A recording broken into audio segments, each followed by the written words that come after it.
Ao vivo. Boa noite, tudo bem com você? Meu nome é Lilian Thieme e eu estou aqui pela Casa do Sim para uma live hoje muito especial com Davi Giordano.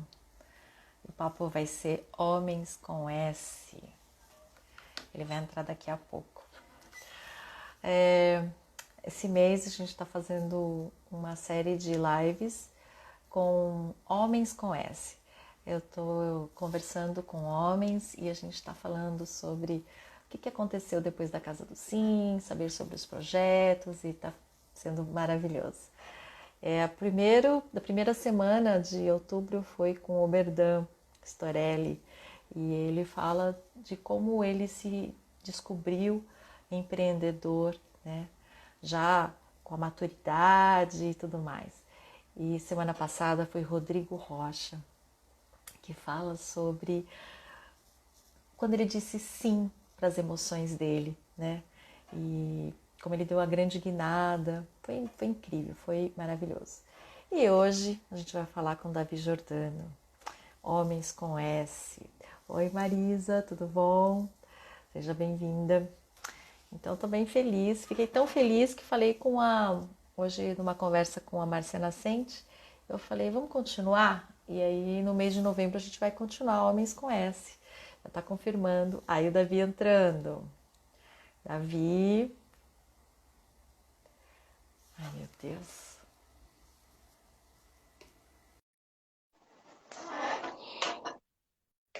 Ele super pontual, gente. Que pontualidade é essa? HM. Davi! Cheguei. Tudo bem com Tudo bem você? com você? Que alegria, estamos juntos. Eu fico me Eu fico me ouvindo. ouvindo. Ah, você está se ouvindo? Calma aí. E agora eu vou falar. Tá melhor? Você me ouve bem? Agora tá perfeito. Eu estava me Ah, tá. ouvindo e estava dando eco. Por que será? Então eu tirei o fone de ouvido, deve ter sido isso. Não, tá perfeito agora. Ai, Davi, eu já quero começar. Primeiro agradecer você participar dessas lives aqui pela Casa do Sim e Eu tô nessa super feliz. programação de Homens com S. Meu sonho. Só falar com homens, só amando, amando. Pedi até para continuar em novembro. Ah, é porque tem um segredo nosso, né, que as pessoas não sabem. É, atenção, pessoal, vamos falar agora.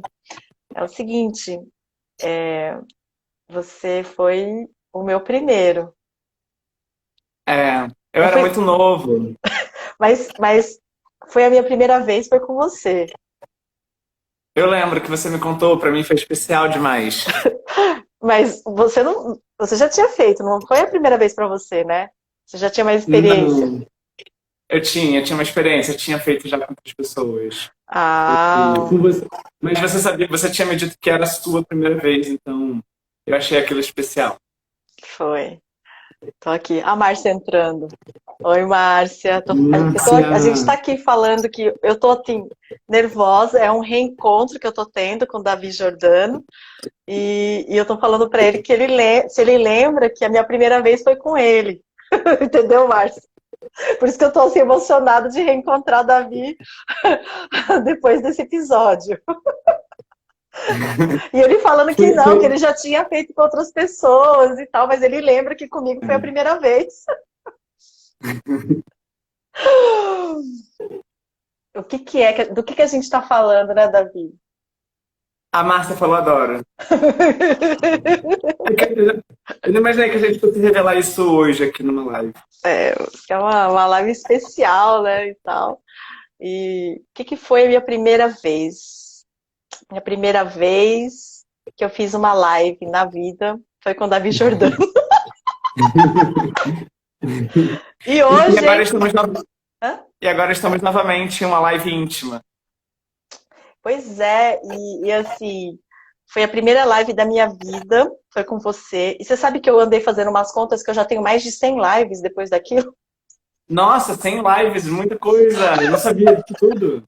A gente fez o quê? Foi, acho que uns 7, 8 meses atrás, não foi isso? Foi. Foi quando eu comecei. Foi assim, comecinho da pandemia. E aí eu com aquele projeto social dos jovens, as aulas canceladas, eu não sabia o que fazer. E eu falei assim, gente, vamos fazer uma live no Instagram. Os meus alunos, assim, sem poder sair de casa, sem poder ir para a escola, tudo. E eu tendo, né? Eu já estava coordenando 6 turmas naquela época. E aí eu falei, como é que faz live? Aí eu pensei em você, Davi, porque como eu te sigo nas redes sociais, e aí eu falei, vou pedir pro Davi Jordano, que acho que ele vai topar. Porque nessa época as pessoas não estavam fazendo live ainda. Live não era. Foi Começou naquele período que começou a depois. bombar, né? Foi bem no começo, antes de abril ali. Aí eu, da março para abril, aí eu falei assim, vou falar com o Davi. Aí você topou fazer, aí eu marquei com todos os meus alunos, eu falei, tal dia, tal horário, live no Instagram. Os alunos amaram, né? Falaram, uau, meus professores vão fazer live no Instagram, porque eles nunca tinham visto isso, era só youtuber que fazia. Aí, chega lá, eu não sabia, dava retorno, tinha que usar fone de ouvido. A Depois gente fez numa tarde. Eu lembro que a gente fez numa tarde, foi bem legal. Acho que tiveram uns 20 alunos seus. pois Gostaram, foi um dia é, muito e interessante, todos muito dali, interessados. o resultado dali foi tão bom que eu criei uma websérie chamada Profissões de Futuro, e eu Ah, o fiz, Rui Lindo chegou aqui. e eu Meu amigo, fiz, diretor de teatro maravilhoso. Você fez, ah, perdão. e eu fiz 50 lives seguidas com essa websérie Profissões de Futuro, entrevistando profissionais que tinham se reinventado na carreira. Tá no meu canal do Uhum. YouTube essa websérie, e essa websérie vai alimentar, começou a alimentar não só os meus projetos sociais, como ele começou a alimentar projetos sociais do Brasil todo e até fora. Por quê? Porque ele está descortinando novas profissões para todos, não só para os jovens, mas muitas pessoas que estão pensando em mudar de carreira começaram a se alimentar dessa websérie. E aí só nessa websérie já foi 50 lives que eu fiz. Dali Caramba, comecei a muita fazer coisa. outras coisas. Quando chegou no meio do ano, em julho, eu cansei. Aí eu falei, cansei de fazer. Cansado, não quero mais fazer live. E aí fui pro podcast, que é uma das minhas paixões agora. Eu tive Mas, ouvindo vários dos seus podcasts, achei o máximo. pois é. Principalmente aquele do conceito do desperdício, da sustentabilidade, da essência, do minimalismo. Eu assisti toda a sequência, achei fenomenal. Ah, Muito daquele lá. interessante. Aí depois, com a pandemia, eu fiz um outro chamado Motainai by Tiemi Yamashita. E já tá com mais de 60 episódios. Uma loucura. Uhum. Porque aí eu tinha vazão, né? Para onde soltar e tanta ideia, tanta criatividade, a tecnologia vai nos permitindo. Bom, mas o tema é E hoje homem. eu ouvi, e hoje eu ouvi o seu podcast da troca do seu nome, que eu achei muito interessante. Lilian Thieme. Você gostou? Gostei. É Liu Qian. Lilian. Lilian Qian. Lilian Thieme. Exatamente. Que Achei muito bonito. é o meu nome em português, né? E Lilian é meu nome de batismo mesmo, mas eu não usava só o Thieme. E aí agora eu decidi mudar, decidi assumir o Lilian.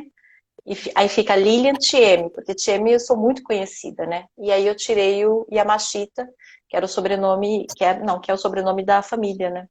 Agora eu Aham. já tô por mim sozinha. Lilian Thieme, já fiquei assim. Mas Davi, vamos conversar. Vamos conversar. Está lindíssimo. Homens com S. Esse é o tema, hein? Homens com S. E aí eu pergunto, S de quê? Para você, tô perguntando, tô jogando a pergunta. Homens com S, S de quê? Para mim, S de sofisticação. Eu tenho uma frase que eu gosto muito, que eu sempre falo: luxo e sofisticação sempre.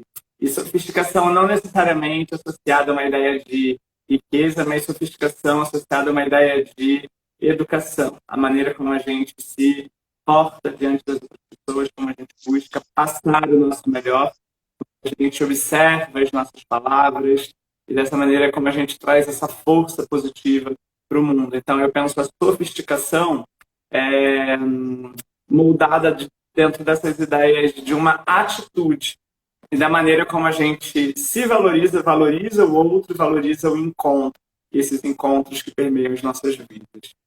Então, eu diria isso, a F de sofisticação.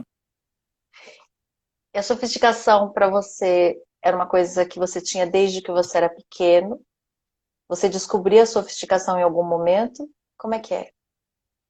Eu acho que a sofisticação foi vindo ao longo de um processo de amadurecimento pessoal e na maneira como eu fui me observando em termos de autoconhecimento, entendendo que é, é muito bonito e elegante quando as pessoas nos veem, nos valorizam e dão para a gente até um certo status maior, no sentido de que a gente simplesmente, elas estão simplesmente respondendo no mesmo movimento que a gente está dando para elas. Então, para mim, a sofisticação foi vindo como um processo de entender que nós não viemos no mundo para estar sozinhos, nós viemos para nos relacionar. E, nesse sentido, a gente precisa dar o nosso melhor para o outro. Lembro até de uma fala que você deu numa palestra que eu assisti, você fala que a gente deve sempre se portar como uma flor, porque a flor, ela sempre mostra o seu lado mais belo para o mundo. Então, eu penso que ao sair da minha casa, seja para ir para a padaria, ou seja para fazer um evento, ou encontrar amigos ou familiares, ou lançar um livro, eu sempre devo me portar como uma flor, ou seja, mostrar o meu melhor para o mundo, o meu maior potencial de beleza para o mundo. E não só o potencial de beleza estético, que pode, porventura, vir também a ser uma forma de beleza, a vaidade. Eu já falei isso até no meu último livro, eu falo, ela pode ser vista também como algo positivo, se você pensa a vaidade como estou buscando levar o meu melhor para o outro, não aquela vaidade associada simplesmente a um ego de defesa e de armadura, mas a vaidade no sentido de esbanjar um perfume, uma flor, tornar um momento agradável. Então eu penso que a gente sempre deve dar o nosso melhor para o outro. E entendendo esses processos ao longo da vida, eu vi que é muito importante a sofisticação. A sofisticação é aquilo que faz com que o outro perceba que eu estou dando para ele o meu melhor, que eu posso dar para ele o meu melhor.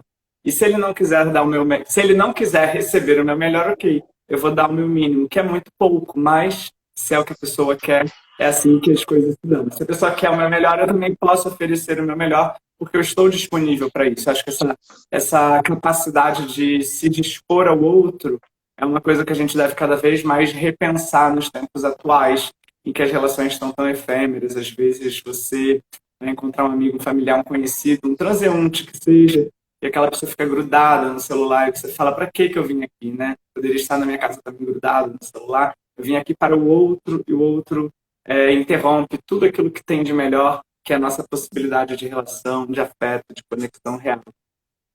Nossa, incrível. Eu acho que, na verdade, essa ideia de sofisticação para mim é recente, viu? Conta, por quê? Pra você... você tinha ideia associada a um outro viés de sofisticação, né? Tinha. E como eu tenho essa coisa do motainar, do não desperdiçar, eu não me permitia alguns prazeres. E agora, esses últimos 2 anos, eu tenho me investigado com relação a prazeres, com relação à Uhum. sofisticação e com relação ao luxo. Por quê? Porque eu tinha umas crenças, assim, a respeito disso que me impediam. Fala assim, Uhum. mas se eu posso viver com menos, se eu posso ter só essas roupas, para que eu vou comprar uma nova? Você entendeu? Para que eu vou gastar tanto nisso aqui? Só que aí Sim. aquilo me traz o quê? Prazer. E se eu tenho a possibilidade e não faço, eu estou me desperdiçando. Entendeu? Então, assim, essa ideia do desperdício e de ser mesquinho comigo mesmo, né? De não me permitir o prazer, não me permitir a sofisticação e o luxo, olha como ela é. Então, Uhum. eu recentemente comecei a investigar e comecei a me permitir pequenos prazeres. Pequenos Uhum. prazeres, né? E aí, num dos vídeos seus recentes, você falou também alguma coisa nesse sentido, que quando a gente se permite, a gente também permite todos à nossa volta isso. E quando a gente não tolera, a gente cai em cima e não deixa os outros. Então, essa história, às vezes, do desperdício, ou como caçadora de desperdícios, eu também estava me desperdiçando quando eu não estava me permitindo a sofisticação, que nem hoje. Uma live, eu tô aqui na minha casa. Podia estar com a minha roupinha. Não, eu fiz a minha melhor roupa hoje. Minha melhor roupa hoje, Uhum. assim. Eu falei assim, não, eu vou. Por quê? É um prazer te receber, Uhum. um prazer estar aqui com você e no meu melhor, sabe? No meu melhor. O prazer de entregar o meu melhor, que é como a flor mesmo, né? Mesmo que você não preste atenção, mesmo que você não diga nada, eu entreguei o meu melhor e eu já fico assim, feliz de estar entregando o meu melhor, né? Porque não estou me desperdiçando. Eu acho que é isso, de não desperdiçar. E cada encontro, ele é único, né? Você lembra quando a gente se encontrou presencialmente naquela biblioteca? Foi incrível e foi muito intenso. Por quê? Porque nós estávamos inteiros ali. E aí quando Eu você... lembro. Não, perdão, vai Pode lá. falar. Não, eu lembro muito bem desse encontro, foi muito lindo. E engraçado você falar essa questão de que você está vivendo esse processo seu de repensar a sua relação com os prazeres, porque é uma questão que eu também venho vivendo nos meus processos pessoais. É, eu venho pensando cada vez mais sobre isso. Essa frase que você falou, ela diz respeito a uma citação da Brené Brown. Eu estava lendo um livro dela, que não é A Coragem de Ser Imperfeito. É outro livro chamado A Arte da Imperfeição, menos conhecido no Brasil, e maravilhoso, tanto quanto A Coragem de Ser Imperfeito. Na Arte da Imperfeição, ela fala algo assim, é, mais ou menos assim, quem não se permite dar a própria liberdade se incomoda com a liberdade do outro. Então, o que a gente vê hoje em dia é um sentimento de culpa cada vez mais estimulado por uma força de opressão social e também forças de status quo, até forças de hierarquias econômicas, porque as pessoas elas querem, na verdade, mais do que defender o seu dinheiro, defender seu status, elas querem defender o seu prazer, sem entender que todos podemos ter prazeres convivendo harmoniosamente. Então, quando uma pessoa acaba vendo uma outra pessoa, às vezes com menos dinheiro, às vezes com menos condição, às vezes com menos isso e menos aquilo, tendo mais liberdade, tendo mais felicidade, tendo mais prazer, aquilo incomoda aquele sujeito que fala, mas como? Se eu trabalho e tenho tanto dinheiro de salário, tenho uma casa maravilhosa, tenho carro, tenho isso, tenho aquilo, como aquela pessoa pode ter um prazer maior do que o meu? Na verdade, o que aquela pessoa tem é mais liberdade. E a liberdade do outro incomoda a muitas pessoas que não se permitem ter essa liberdade. Ou que elas acabam criando uma série de crenças limitantes que dizem que para ela ter uma certa liberdade, ou para ela ter uma certa felicidade, ou para que ela possa ter uma vida plena, que é um dos conceitos da Brené Brown, que, enfim, estudou assistência social e trabalha nesse campo da assistência social. Então, ela fala muito da vida plena como uma vida de conexão com sua própria essência. Então, quando um sujeito não está conectado com a sua própria essência, ele está impossibilitado de viver o prazer do momento presente. E aí ele se incomoda com os prazeres que ocorrem paralelamente nas outras pessoas. E venho pensado muito sobre isso também, como a gente desperdiça prazeres, né? A gente tem uma série de oportunidades de prazeres ao longo do dia, ao longo da vida, e a gente desperdiça prazeres ou por medo, ou por sentimento de Ou culpa, por ou por uma vergonha. Que eu acho ou que vergonha. esse caminho agora, que eu vou te contar para você, só para você que eu vou contar. Tô fazendo uma live aqui e eu vou contar só para você. O que eu tô atrás agora? Qual que é o meu interesse de estudo e prática? É, o prazer, sem culpa, sem medo e sem vergonha. Uhum. Porque uma vez que eu falei, que eu me dei conta de que eu não me permitia o prazer. Meus pequenos prazeres, meus grandes prazeres. E que quando eu tinha prazer, ele vinha com medo, culpa ou vergonha. Eu falei, não, eu quero experimentar um prazer sem isso daí. Como é que é essa história, né? E aí essa investigação vai de aprender mais sobre isso, investigar mesmo e perceber as minhas emoções. Que eu acho que foi muito lindo na live da semana passada com o Rodrigo, e ele fala que o S para ele, né? Eu falei, o que é homens com S? E ele falou, o S para mim é o S de sim para as minhas emoções. Então ele fala, né, que quando ele, homem, disse sim para as emoções dele, aí que a vida dele dá a grande virada. E aí eu falei, pô, que bacana, né? Cada um ter essa, poder falar, né, desse caminho. E o meu é essa É. investigação do prazer, que antes eu não me permitia. Por quê? Porque é desperdício. Era desperdício, sabe? E agora não, não é desperdício. O meu prazer não é desperdício. Desperdício é não ter o meu prazer, né? Que também é um contraponto. Tem gente que é só por prazer dele, esquece os outros, e tem gente que pensa só nos outros, esquece do próprio prazer. Olha, é uma loucura, né? A gente sempre fica atrás de alguma coisa. Mas aí Uhum. eu buscando esse prazer sem culpa, sem medo e sem vergonha. E eu queria que você falasse um pouquinho sobre o prazer. É interessante essa coisa da. Você falou da vergonha, que tem a ver com a vulnerabilidade, né? Então, ter prazer e não ter prazer estão muito associados com a vulnerabilidade. No momento que a gente começa a ter um prazer, começa a vivenciar, e eu estava falando ontem para uma amiga, deixa eu lavar seu prato, ela falou, não, deixa que eu lavo, falando, deixa eu lavar. Aí eu falei, por que você não quer receber um carinho? Para mim é um carinho poder lavar o seu prato. Aí eu falei, você não é merecedora desse carinho? Aí ela falou, nossa, minha terapeuta fala a mesma coisa pra mim. Eu falei, porque eu tô te oferecendo um carinho, tô te oferecendo um amor pra lavar um prato pra você. Vai me deixar tão feliz poder lavar um prato pra você, servir pra você em Davi, algum momento. Davi, vem aqui fazer um carinho na minha casa, se você olhar como é que tá a pia aqui. Me convida. Ah, eu amo lavar louça, pra mim é hiper relaxante. Sabe o que eu Mas isso gosto? Eu de gosto de calor, lavar banheiro.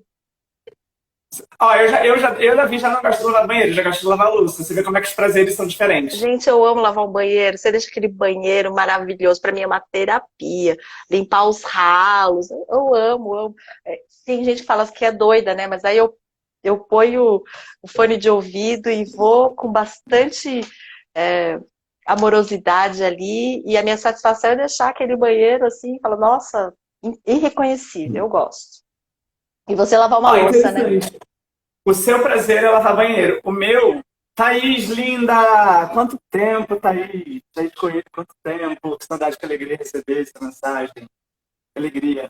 Ó, o seu prazer já é lavar banheiro. Eu já detesto lavar banheiro. Eu não suporto, eu tenho uma extrema dificuldade. Mas lavar a louça para mim é extremamente prazeroso. Você falou que a sua satisfação é que aquilo limpa. A minha satisfação de lavar a louça é a água correndo pela mão, sabão correndo pela mão, eu fazendo aquele toque, aquilo dali me acalma. Eu sou hiper ansioso, eu sou extremamente tipo, hiperativo, eu cheio de energia. Então, lavar a louça para mim é quase terapêutico. Assim como varrer a casa, amo varrer a casa, adoro pegar a vassoura, varrer a casa. Eu só consigo começar a trabalhar e começar o meu dia depois que eu levanto da cama e dou uma faxina rápida assim, pela casa. Então, o meu prazer está associado, por exemplo, com a limpeza, com a organização. Isso me dá um sentido de ordem. Agora, a gente investigar quais são os nossos prazeres. Né? Os seus prazeres já são, nesse sentido, diferentes do meu. Por que a gente faz algo? Ah, porque aquilo vai gerar para a gente uma satisfação, vai gerar para a gente uma sensação,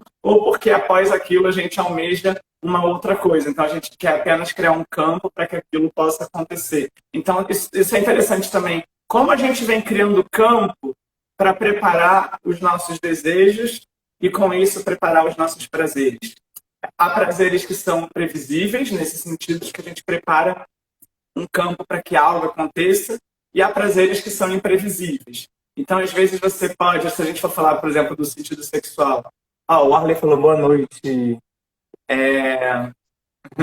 Se a gente falar prazer no sentido sexual, você pode marcar um encontro com alguém, você pode estar se encontrando com uma pessoa que você muito queria, e aí você cria uma enorme expectativa por aquilo, e aquilo acaba não ocorrendo de forma feliz ou positiva, ou não como você esperava.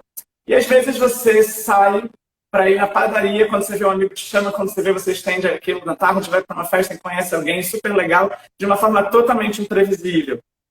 Então, como a gente se permitir a vivenciar os nossos prazeres?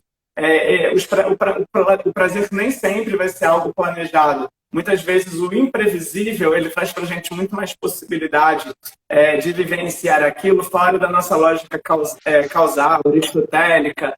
Então, acho que o prazer ele tem um pouco a ver também com a desordem, com a desorganização, Com a com se permitir o surpresa, caos. com a surpresa. E eu trabalho muito com os jovens, e você também. E os É. jovens detestam a obrigação. E tem uma frase que eu sempre falo, né? Que a obrigação rouba o prazer. É verdade. Então, por que a gente tem bastante sucesso com os jovens? Porque a gente sabe disso, que a obrigação rouba o prazer, né? E a gente quer que eles aprendam com prazer. Então, é uma dinâmica Uhum. completamente diferente. Eu acho que o sucesso que você tem nas suas aulas vem muito disso, né? Sua didática aí, com essa visão do prazer. Porque a aprendizagem, ele é um processo que pode ser muito prazeroso, né? Depende É. da condução. Me fala um pouquinho dessa tua experiência aí do prazer aí na educação. Uma coisa que eu observo muito assim nas metodologias que eu venho desenvolvendo, até nesse momento eu tenho passado por uma situação não tão prazerosa, que se chama terminar um doutorado. Para mim não está sendo nada prazeroso. Está sendo uma completa situação de estresse, de inferno, de caos. Mas o meu prazer virá depois, quando eu conseguir entregar isso. Eu vou viver milhões de prazeres. Eu já criei uma lista de viagens, de pessoas que eu quero encontrar, de coisas que eu quero fazer. Mas no meu doutorado, por exemplo, eu investigo muito as metodologias que eu crio, que eu criei ao longo da minha experiência de ser artista e professor, em ministrar performance, ensinar performance arte para diversos grupos de pessoas. E uma coisa muito legal que eu venho observando, por exemplo, nos depoimentos, é a maneira como as pessoas falam: eu gosto das suas aulas porque você me dá uma sensação de liberdade. Você não diz o que eu preciso fazer, você me dá um mote de criação. Você não diz para mim, fale sobre a fome, você diz para mim, é, transmute uma questão que esteja lhe incomodando. Agora, qual questão está lhe incomodando, somente essa pessoa vai saber. Traga para a gente uma pergunta, provocação que tem te mobilizado no momento. Então, a pessoa vai olhar para aquele mote de criação como um espelho. E aí, como ela vai preencher esse mote de criação tem a ver com a autoria daquela pessoa, tem a ver com a subjetividade disso, tem a ver com as memórias que ele viveu. Então, a maneira como ele se depara para aquilo, como ele recebe aquilo, como ele se apropria daquilo e como ele responde aquilo, vai trazer um outro viés que está para além do professor. Então, o professor, ele, nesse sentido, o artista, ele é um mediador de possibilidades, ele é um mediador de desejos, ele é um mediador de incômodos, ele é um mediador de prazeres. Então, a gente cria meios para que a pessoa possa, dessa forma, criar algo que seja dela, sem que a gente interfira sobre esse eu do outro, porque o eu do outro, somente essa pessoa vai conseguir preencher. E daí tem uma ideia muito legal também, que se chama aprendizagem inventiva. Quem inventou esse termo foi a Virginia Kastrup, é uma professora de psicologia. O Toy, maravilhoso, que alegria tê-la aqui, que alegria. A Virginia Kastrup, ela inventou essa ideia de aprendizagem inventiva. O que é aprendizagem inventiva? É você poder vivenciar o processo criativo desconstruindo todas as lógicas aristotélicas de início, meio e fim. Então, a gente vai propor situações de aprendizagem que venham por meio da criatividade, da criação. Então, por exemplo, ao ler um texto, ao estudar um texto, ao estudar um livro, eu não preciso, até pegar aqui para fazer divulgação, por exemplo, do meu último livro, que é Aprendendo a Desenvolver a Criatividade, eu não preciso ler o meu livro do início ao fim. Eu posso pegar um livro e começar a ler pelo meio. Aqui o ato 2. E aí eu começo a ler esse capítulo e daqui a pouco eu paro de ler esse livro, volto, aí pego um terceiro livro e aí começo a ler de um outro momento, aí eu vejo que esse livro tem uma conexão com aquele. Aí eu falo, cara, eu vou escrever algo que me conectou isso aqui, papapá, papapá, papapá. Aí daqui a pouco eu deixo esse livro parado. Aí tô lá parado com ele e daqui a 2 meses volto a ler esse livro, porque alguma coisa me aconteceu naquele dia que me fez voltar a ler aquele livro. Então a maneira como eu vou adentrando, estudando uma situação, como eu vou me aventurando a jogar com as pessoas, a criar jogos, a criar brincadeiras, é a gente aprender através da brincadeira, da ludicidade, porque isso já foi mais do que comprovado. As crianças aprendem assim. E as crianças aprendem quase tudo na fase dos primeiros anos, dos 6, 8, 10 anos. O cérebro da criança é uma esponja. O que nós adultos precisamos fazer, na verdade, dentro de uma teoria que a gente chama de neurociência e neuróbica, existe um termo chamado neuróbica, que é a ginástica cerebral, que a gente exercita muito o corpo, mas a gente esquece de exercitar o cérebro. Então, o músculo do adulto, o músculo cerebral do adulto, ele vai atrofiando com o tempo. Então, o que a gente precisa fazer é ginástica cerebral, é fazer com que o cérebro siga sendo uma esponja, que ele siga sendo flexível para ele seguir aprendendo e apreendendo novas informações, novos conhecimentos. Então, uma coisa que eu faço comigo é sempre estar aprendendo algo novo. Eu tenho meu caderninho pessoal e vou sempre anotando. O que eu quero aprender nesse mês? Esse mês eu quero aprender a fazer essas comidas novas. Ainda, sei lá, não tinha aprendido a fazer guacamole. Então, esse mês eu vou, por fim, aprender a fazer guacamole. Quero aprender a costurar alguns tecidos. Quero aprender a pintar com aquarela. Quero aprender a digitar ou a montar um software. Quero aprender a montar um app. Quero aprender a usar o Canva. Que seja. Você se colocar desafios de aprendizado. Porque na medida em que você está em movimento de aprendizado, você é aquele mediador para que o aluno, para que o seu grupo, a sua comunidade possa também estar aprendendo. O professor, um artista, um mediador, um oficineiro, ou um digital influencer, ele só pode mover o outro a partir do momento que ele está movendo a si próprio. Da mesma forma que eu, Davi, acredito que um bom psicólogo, um bom psicanalista, um bom terapeuta holístico, ele só consegue mover os processos nos seus consulentes na medida que ele também está movendo os seus processos internos com algum outro profissional. Da mesma forma, um cantor só pode seguir aprimorando a sua voz se ele também tiver um mentor, que é aquela pessoa que está olhando, está observando quais são as questões que ele pode seguir aprimorando. A gente tem que estar sempre nesse movimento de aprendizado, que é um movimento também de prazer. A gente aprender a ter prazer aprendendo. Sem que o estudo, o aprendizado seja uma coisa pesada, dolorida. Eu vou mostrar para vocês todos os livros que eu estou lendo nos últimos 3 meses. São todos esses aqui. Leituras pessoais. Isso aqui não é nada profissional, assim, no sentido estou lendo, porque não. Leituras pessoais. Estou lendo esse aqui há um tempão. Estou lendo esse aqui também que veio numa exposição. Estou lendo esse que eu pedi numa encomenda. A utilidade do inútil, que é maravilhoso. Leiam para entender a importância da inutilidade das coisas. Grada Quilombo, Bell Hooks, livro da Anna Kfouri, Andy Warhol. E eu estou lendo esses livros ao mesmo tempo. Começo um, começo o outro, vou misturando as leituras. E eu não me dou nenhuma obrigação de prazo para terminar esses livros. Já estou lendo, acho que eu comecei o primeiro, tem uns 5 meses atrás, e aí vai montando essa pilha. Não me desespera olhar os livros em pilha. Não tenho nenhuma sensação de pânico. É uma extrema sensação de liberdade. Está ali, em algum momento eu vou pegar e vou completando essas leituras.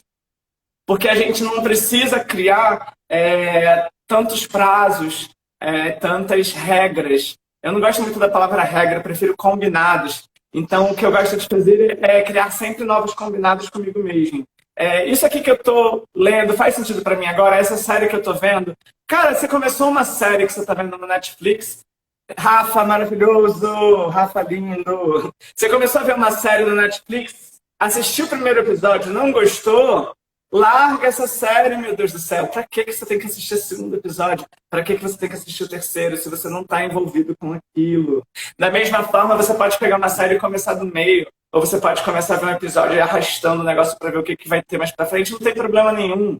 Não é a narrativa que você vai se envolver. Você pode querer se envolver pela estética, pela linguagem. Uma coisa que eu tenho feito, que tem me ajudado muito, assistir coisas que as pessoas dizem que é ruim. Eu tenho adorado. Quando as pessoas falam, isso é horrível, eu falo, então é isso que eu vou assistir. Porque se a pessoa não gostou, provavelmente a pessoa tem algo de bom. Porque geralmente as pessoas não gostam de algo que provoca elas. Então eu tenho me buscado muito assistir séries, filmes e livros que as pessoas não gostam. O pessoal tem metido do pau, né? Eu também sou muito... Eu sou dessas também. Primeiro que eu acho que aprender e me desafiar a aprender, a gente vira um exemplo para quem a gente está ensinando. Quando eu comecei a ter canal no YouTube, era 6, 7 anos atrás, aí era só adolescente que tinha. E aí os adolescentes nem olhavam, prestavam atenção em mim. Ficava todo mundo na tela do computador ou do celular vendo o canal do YouTube. Aí eu falei assim, eu vou ter um canal do YouTube. Aí as minhas filhas foram as primeiras, falaram, não, pelo amor de Deus, mãe, isso aí não é coisa para velho, isso é coisa só de adolescente, não vai fazer, é ridículo. Eu não vou falar para os outros que a minha mãe tem um canal do YouTube. Aquela coisa, né? Porque adolescente, né, morre de vergonha da mãe. Vergonha da mãe. Que a gente falou, né? A culpa. Aí montei o canal do YouTube e tal. Aí quando eu ia fazer palestra tal, e nas escolas públicas e com os meus alunos também, aí eu falava assim, inclusive eu tenho um canal no YouTube. Aí até o menino que nem estava prestando atenção em mim virava e falava assim, O quê? Na hora, procurar no canal do YouTube. Então, assim, aquilo eles falam, como ela tem? Agora é TikTok. Agora é podcast. Na hora que eles estão pensando, eu falei, é Spotify. Então, tem um podcast. Aí eles vão por curiosidade, falam, não, mas o que é que tem lá? E aí a gente conecta. Mas, só que para fazer isso, a gente precisa aprender essa ferramenta, ter coragem, ter ousadia de ser ridículo, né? Porque também, ousar é não ter vergonha de ser ridículo. Porque, por que o adulto não faz coisas diferentes? Ai, mas isso é ridículo. Fala aí sobre o ridículo. Essa crença aí. Essa coisa do TikTok é muito interessante, porque desde que começou o TikTok, ele começou de uma forma muito boba, né? Geralmente, tipo, criança, adolescente, aí tem aquela coisa de tirar a blusa, querer mostrar que é bonito, uma vaidade, tipo, muito superficial. As danças.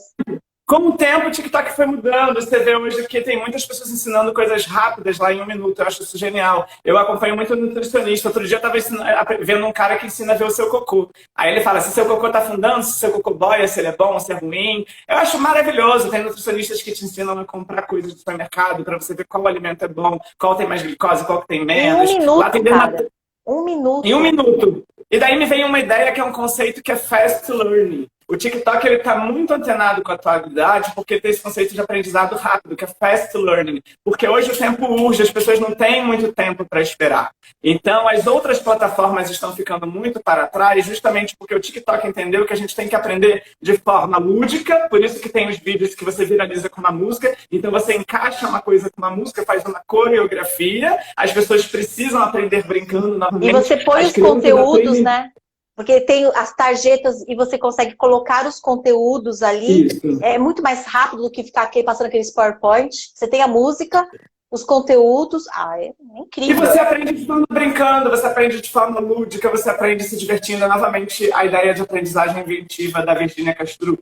Você tem que aprender brincando. Por isso que o TikTok tem ganhado muita força. Porque lá você consegue aprender brincando, você consegue ver pessoas se divertindo ensinando, e você consegue ver pessoas se divertindo aprendendo. E você consegue aprender de forma rápida, de forma divertida, de forma lúdica. Eu dou aula, por exemplo, numa faculdade de comunicação e marketing, a Exanc, de São Paulo. E eu falo para os meus alunos, gente, vocês estão perdendo muito tempo nas outras redes sociais. Vai para o TikTok, porque lá tem adolescente de 15 anos que já tem cartão de crédito, que já é um potencial consumidor. Eu, na minha época, jamais teria um cartão de crédito, mas eles têm. Então, é essa geração que a gente tem que falar, porque eles já estão consumindo com 15 anos e eles vão ser potenciais consumidores com 20, com 22, com 23. Então, se a gente for falar, por exemplo, de comunicação e marketing, vai para o TikTok. Lá é uma rede que está crescendo muito. E você pode... E o que acontece? As pessoas um pouco mais velhas, elas têm uma resistência a entrar nessa outra linguagem, porque cada rede social tem a sua linguagem. Aí fica uma outra dica também muito interessante, que é o filme Dilema das Redes, que é um filme que está bombando agora, né? Apesar de ter sido lançado em fevereiro, né, no festival na Europa, ele só ganhou mais repercussão agora. Só saiu na Netflix em setembro. Só saiu na Netflix em setembro. O filme é maravilhoso, o filme é incrível. Eu tenho algumas críticas com o Dilema das Redes. Ele é feito por... A maioria dos entrevistados são homens brancos, ricos e poderosos, e eles centram muito os comentários nas redes também americanas, que é o Twitter, Instagram, Facebook e tal. Então, eu acho que ali tem já um conflito digital, por exemplo, com o TikTok, que é um aplicativo chinês. O TikTok já tem mais usuários que o Facebook e o Instagram juntos. Então, isso ameaça tanto ao governo americano como também às redes sociais americanas, porque hoje a gente está falando do conflito de dados. Além do que, o TikTok entendeu algumas pegadas, os chineses já entenderam algumas pegadas do contemporâneo, que as outras redes estão ficando para trás. Eles são muito rápidos. Eles são muito rápidos. Quando eu estive no Japão, em 2018, os japoneses estavam desesperados. Por quê? Porque eles focaram tanto na qualidade e na perfeição do processo, que aí eles têm dificuldade para inovar. Já os coreanos e os chineses, eles não têm medo de... O japonês tem muito medo de errar, porque ele tem medo de perder a coisa que já foi conquistada, da qualidade, da segurança. Então ele testa, retesta, testa, retesta. O coreano e o chinês, não. O coreano e o chinês, não tem medo de errar. Faz, não deu certo? Faz de novo. Não deu certo? Faz de novo. Só que aí, o que ele ganha? Ele ganha na inovação, né? Porque aí eles vão avançando, porque vai aprendendo. Vai aprendendo que o outro fica enrolando. E aí isso também vale pra gente. Essa história da gente falar, não, eu só vou fazer quando eu tiver certeza. Eu vou fazer quando eu tiver tudo certinho. Aí eu só vou apostar quando... aí você vai desperdiçar, porque vai perder uma coisa muito importante, né? Time.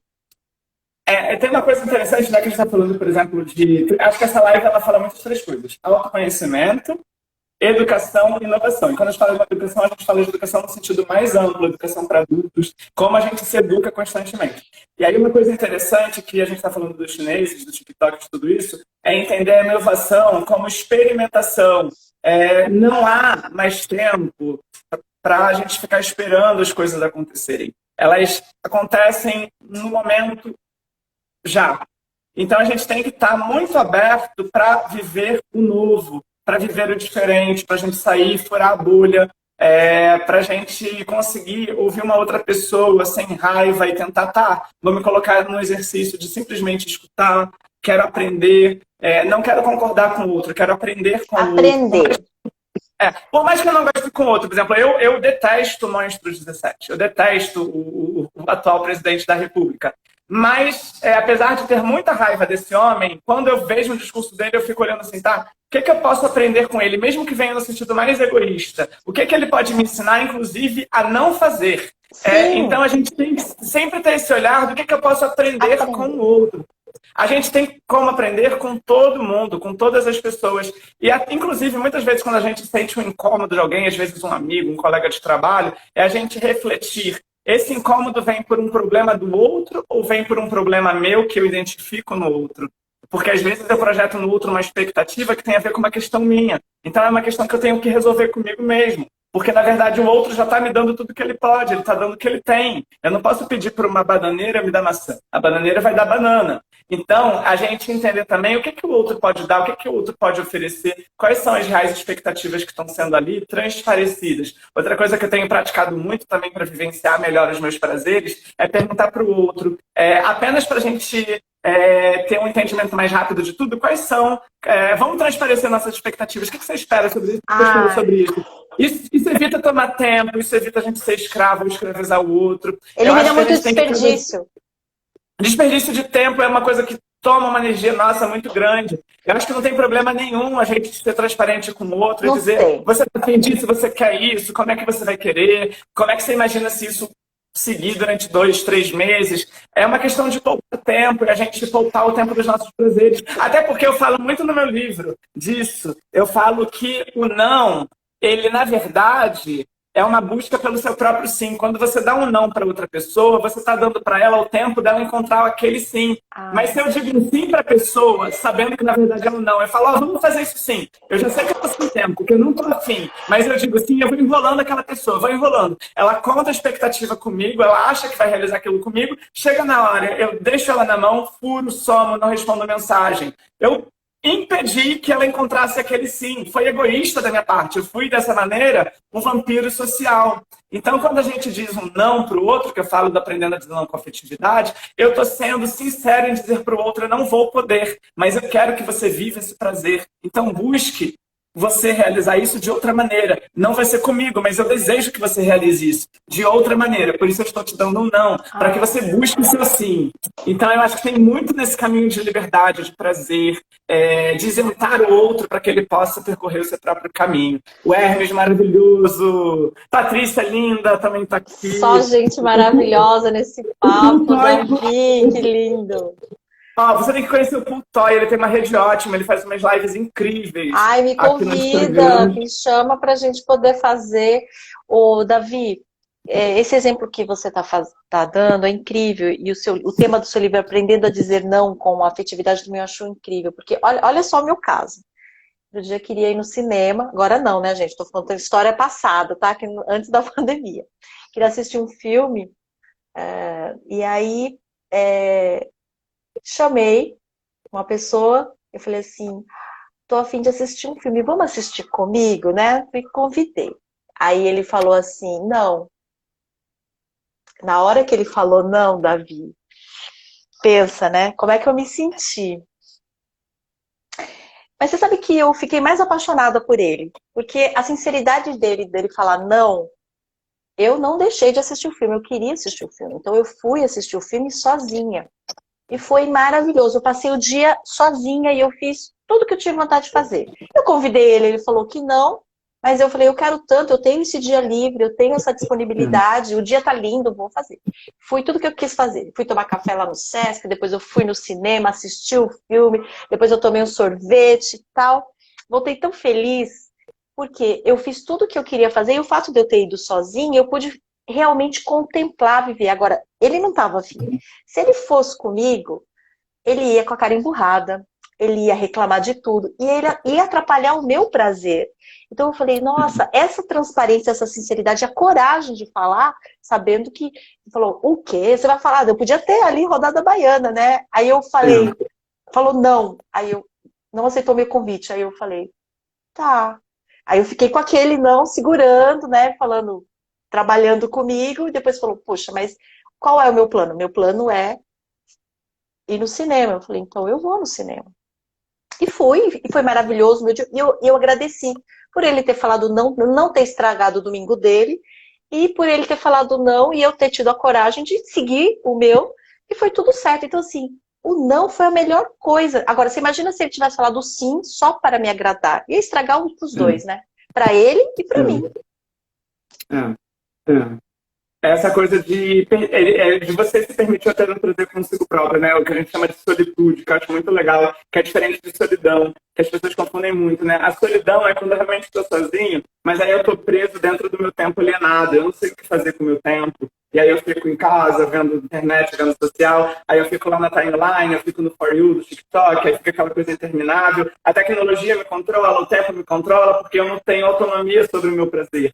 Então, eu permito que tudo isso, na verdade, exercite o prazer sobre mim. Quanto mais tempo eu fico na tecnologia, quanto mais tempo eu fico rolando uma timeline de forma não consciente, eu estou dando prazer para as empresas que estão lucrando sobre os meus dados, sobre o meu tempo, sobre isso, sobre aquilo. Então, a gente ter autonomia do meu prazer, o tempo é meu, o corpo é meu, o que eu decido de fazer com isso tem a ver com as minhas decisões e com as minhas atitudes. E uma outra coisa que eu tenho repensado muito, e que é importante, é a gente aprender a ter prazer vendo outras pessoas tendo prazer. É uma coisa meio louca, mas assim, vamos pegar exemplos de casais, inclusive monogâmicos. E aí corre muito casos de ciúmes, porque a gente fica com receio de perder ou de saber que o outro tem prazer, mesmo que seja visualmente, ou que seja um pensamento sobre outra pessoa. Enquanto a gente poderia desfrutar, que legal que você acha aquela pessoa bonita. Eu vou ter prazer de saber que você também pode achar outra pessoa bonita, como você pode ter prazer, e você pode, inclusive, ficar até mais excitado com a minha pessoa, sabendo que eu tenho a liberdade de ter prazer com outras pessoas. Não que exatamente eu vá realizar esses desejos ou consumir esses desejos, mas a gente aceitar que as pessoas têm prazeres livres, aceitar que nós temos desejos, e mais do que tudo, aceitar que os nossos desejos são processos. Eu não tenho um desejo fechado. Então, essa ideia, por exemplo, de um casamento ele pode ser monogâmico no sentido de um acordo, de um combinado, está tudo certo. Se o casal optou por aquilo, por uma série de questões, está tudo bem. Mas a gente dizer que o meu desejo encerrou naquela pessoa, isso é uma grande mentira. Desejo é movimento. Desejo é processo. Nossa. A partir do momento que eu saio para a rua, eu acho que o Deleuze e o Guattari, eles são ótimos nisso, porque eles criam um conceito do antiético, que é justamente o que rompe a psicanálise tradicional do Freud, que já era maravilhoso, mas, claro, em qualquer momento, alguém que cria uma teoria no século passado vai, em algum momento, estagnar a teoria, porque a teoria é movimento, a teoria também é movimento. Então, assim, quando chega o Deleuze e o Guattari e fala do antiético, eles rompem a psicanálise tradicional e eles dizem, não, o desejo ele não está encerrado no plano familiar. Tudo bem, a gente poderia entender a psicanálise tradicional como complexo de ética, então eu amo minha mãe, odeio meu pai. Ok, por um momento inicial isso tinha um sentido muito forte, mas hoje não. Hoje, no momento, a gente tem que falar do antiético, né, do Deleuze e Guattari. Eu saio para a rua, eu desejo a imagem que está na banca, eu desejo a revista do jornal, eu posso desejar um cigarro que eu, inclusive, não fumo, mas só de olhar alguém fumando cigarro, às vezes, pode me criar um desejo pelo proibido, eu posso criar um desejo pelas drogas, eu posso criar um desejo, inclusive, pelo sexo que eu não acho que eu tenho prazer sexual. Então, a gente tem que se permitir a deixar que os nossos desejos vivam seus processos. A gente tem que se permitir a viver também novos prazeres, a criar aventuras, a criar contradições no nosso cotidiano, a fazer aquilo que você menos imagina. ou você conversar com uma pessoa que está totalmente fora do seu gueto. Hoje eu conversei com um vizinho no corredor muito louco, que daqui a pouco ele abriu a porta do elevador, queria me dar o cartão para conhecer as coisas dele. Não busquei as coisas dele tudo, mas vendo o comportamento dele ansioso, eu achei tão interessante aquilo. Eu acho que a gente tem que se interessar em conhecer as pessoas, se interessar em entender as loucuras das pessoas. E, principalmente, a gente se treinar a não julgar, porque o prazer, ele sai do campo da ética. O prazer, ele não está no campo, ele não está no campo da moral, ele está no campo da ética, mas ele está no campo da ética, da construção de si, do cuidado de si. Na medida em que eu não vá ferir, que eu não vá machucar uma outra pessoa, eu posso criar o meu mundo com as minhas liberdades. Né? Cada um, quando tem a sua casa, quando tem o seu espaço, mesmo que você seja um jovem adolescente, que você viva num quarto com um familiar, você tem o seu prazer naquele seu espaço, naquele seu mundo. Então, eu sempre falo que a minha casa é a república federativa dos meus desejos, porque lá eu tenho as minhas regras, lá eu tenho os meus combinados, e quem quiser entrar na minha casa, se eu permitir, porque no meu país eu só deixo entrar, eu só dou carimbo de passaporte para aquelas pessoas que eu autorizo, eu vou passar para as pessoas os meus combinados. Na minha casa eu tenho uma filosofia minimalista, na minha casa eu tenho uma filosofia do não desperdício, então eu pediria que você não ligue a água deixando ela escorrer muito, me incomoda, pediria que você não use calçados debaixo da casa limpa, gostaria que você na minha casa não ficasse muito tempo no celular, porque eu queria ter um encontro, uma troca contigo. Então eu criei uma série de combinados que são desde acordos até proposições criativas.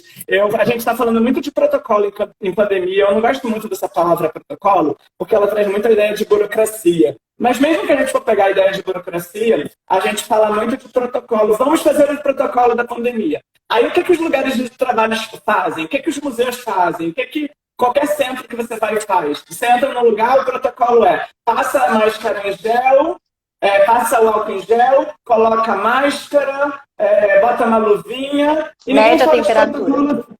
E mede a temperatura. E ninguém fala de protocolo afetivo. Por que, que você não instrui as pessoas a serem educadas? Então, ao entrar no lugar, diga bom dia para o meu funcionário.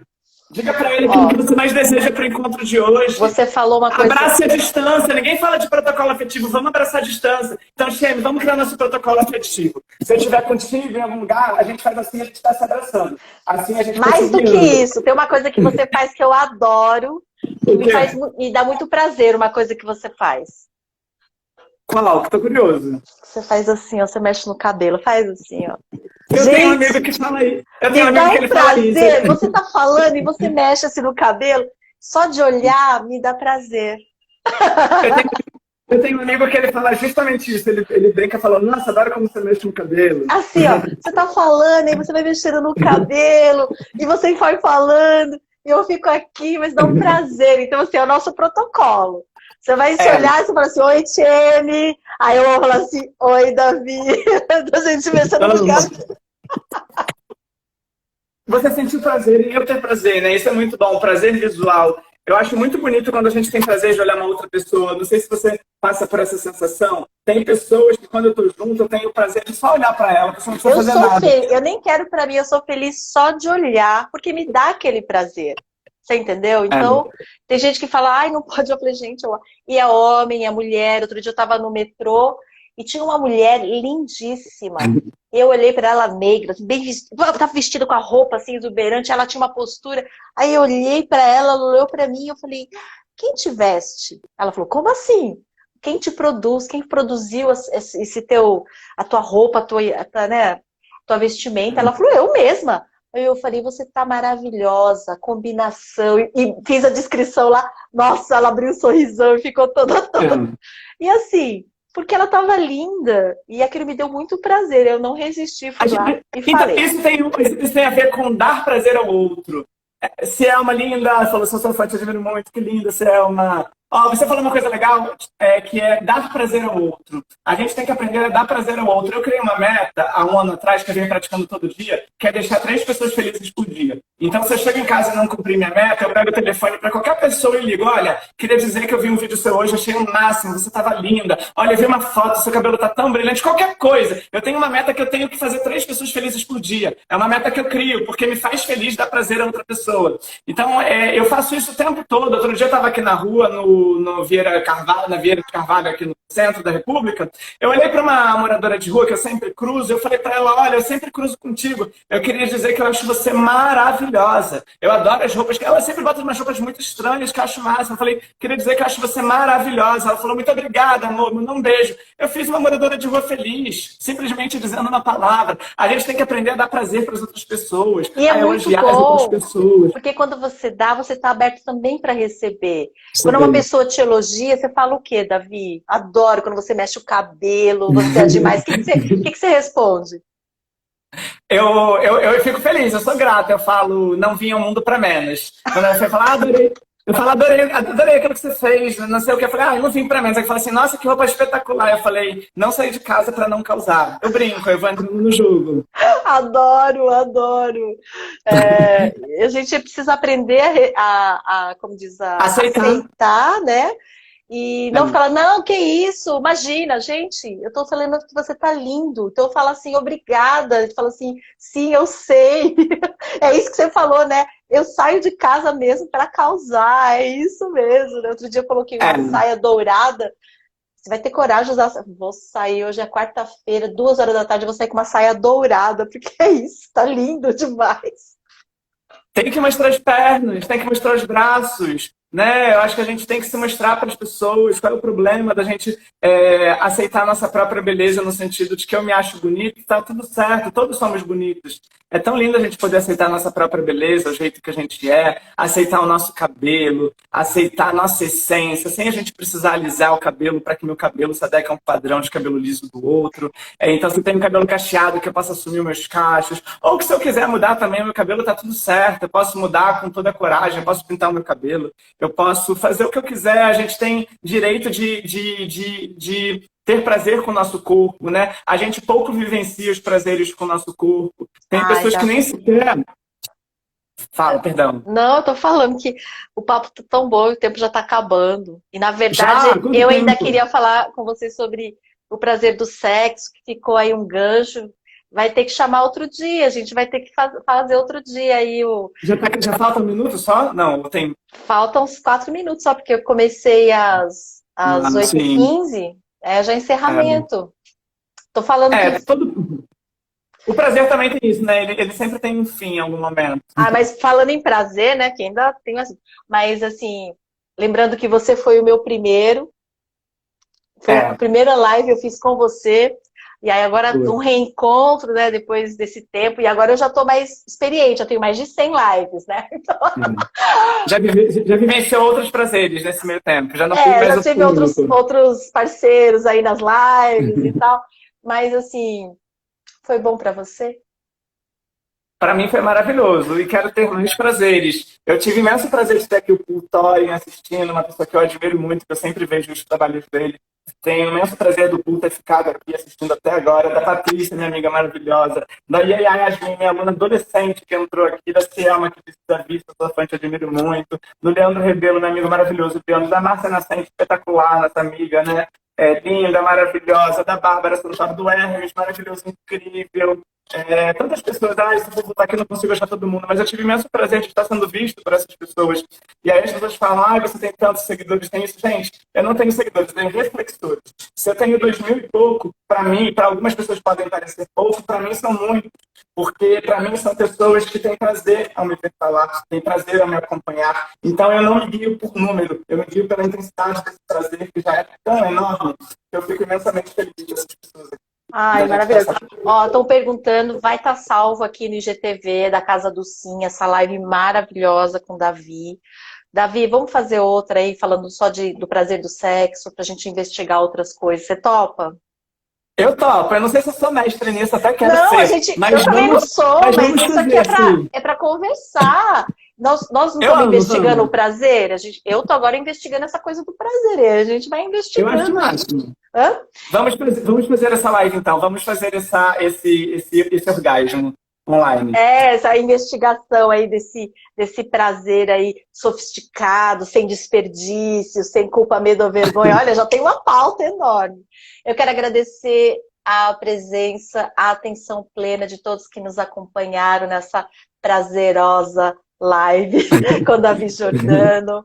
Dizer que semana que vem vai ter uma outra, Homens com S, vai ser com o Henrique Costa, e a gente também vai ter um assunto muito legal.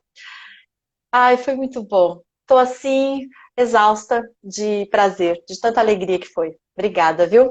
Obrigada a todos vocês, o tempo já está acabando.